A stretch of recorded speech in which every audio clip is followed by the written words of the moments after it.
Hello guys, back to my new blog. আজ সকাল সকাল চলে এলাম জোরসালের উদ্দেশ্যে দাদাকে নিয়ে।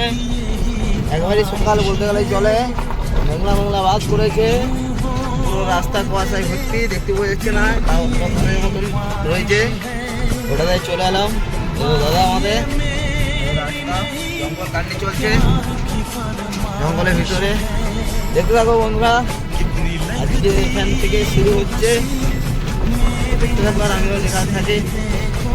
হ্যালো গাইস, আজকে সোনামকিরে দিকে এসেছিলাম, জোরসাল থেকে এসে জোরসাল থেকে ডাউনলোড পেয়েছিলাম, আবার এখানে সোনামকির দিকে এসেছিলাম।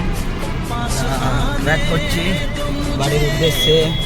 দু সাইডে ধান লাগিয়েছে, বড়ো ধান, দেখতে কোনো দারুণ লাগছে। এই গাছগুলো জাস্ট দাঁড়িয়েছে, দেখতে খুবই ভালো লাগছে। আর আমি এখন খালি গাড়িতে যাচ্ছি, কারণ গাড়িতে সেরকম চার্জ নেই, প্যাসেঞ্জার চাপায় তাহলে চার্জ বেশি খাবে, সেই কারণে হালকা করে নিয়ে যাচ্ছি। প্যাসেঞ্জার না চাপালে গাড়ি আরামসে চলে যাবে বাড়ি পর্যন্ত। ঠিক আছে বন্ধুরা, দেখতে থাকো, আমি যতটুকু পারবো ভিডিওর মাধ্যমে তুলে ধরছি কিছু মুহূর্ত। দেখতে থাকো বন্ধুরা, দেখাতে থাকি।